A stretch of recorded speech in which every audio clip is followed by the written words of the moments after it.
ഞാനിന്ന് ഉണ്ടാക്കാൻ പോണത് ഒരു മാങ്ങ അച്ചാറാണ്. അതിന് വേണ്ടിയിട്ട് ഉരുളി വെച്ച് നല്ലെണ്ണയാണ് കേട്ടോ ഉപയോഗിക്കുന്നത്. നല്ലെണ്ണ ഒഴിച്ചു കൊടുക്കുക.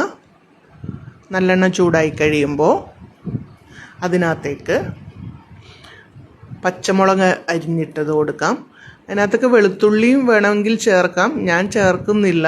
കുറച്ച് വെളുത്തുള്ളിയും കൂടെ നന്നാക്കി ചേർത്താൽ നന്നായിരിക്കും. അതൊന്ന് മൂക്കുമ്പോൾ സ്റ്റൗ ഓഫ് ചെയ്യുക കേട്ടോ. സ്റ്റൗ ഓഫ് ചെയ്തിട്ട് കാശ്മീരി മുളക് പൊടിയും സാദാ മുളക് പൊടിയും കൂടെ മിക്സ് ചെയ്തതാണ് ഞാൻ ചേർക്കുന്നത്.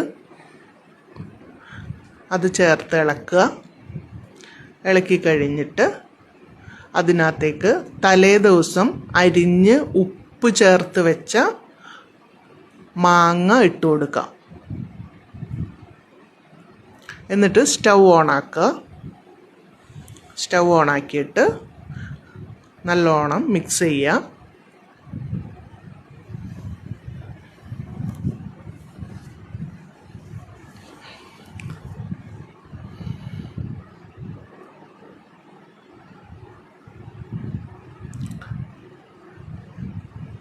നല്ലോണം മിക്സ് ചെയ്തതിന് ശേഷം അതിനകത്തേക്ക്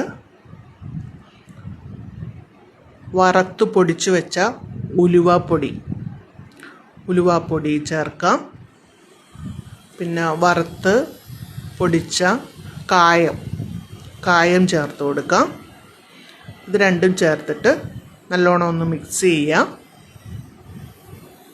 നല്ല പോലെ ഒന്ന് മിക്സ് ചെയ്തിട്ട്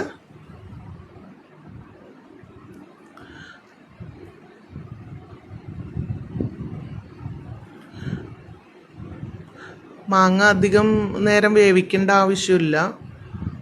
ജസ്റ്റ് ഒന്ന് വാടിയാൽ മതി. അതിനകത്തേക്ക് ലേശം പഞ്ചസാര ചേർത്ത് കൊടുക്കാം.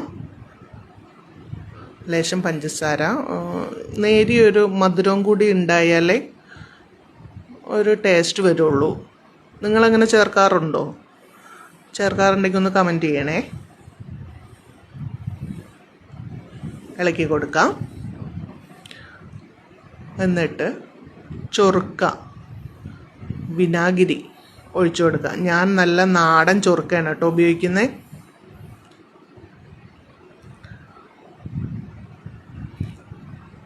ചൊറുക്കൊഴിച്ച് ജസ്റ്റ് ഒന്ന് തിളച്ചാൽ മതി കേട്ടോ. തിളക്കുമ്പോഴത്തേക്കും നമുക്ക് സ്റ്റൗ ഓഫ് ചെയ്യാം.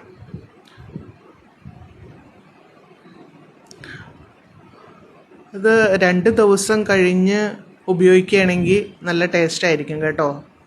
ചൂടാറിയതിന് ശേഷം ചില്ലുകുപ്പിയിൽ ആക്കി അടച്ചു വെക്കുക. ചൂടാറിയതിന് ശേഷമോ വെക്കാവൂ കേട്ടോ. ഓക്കേ.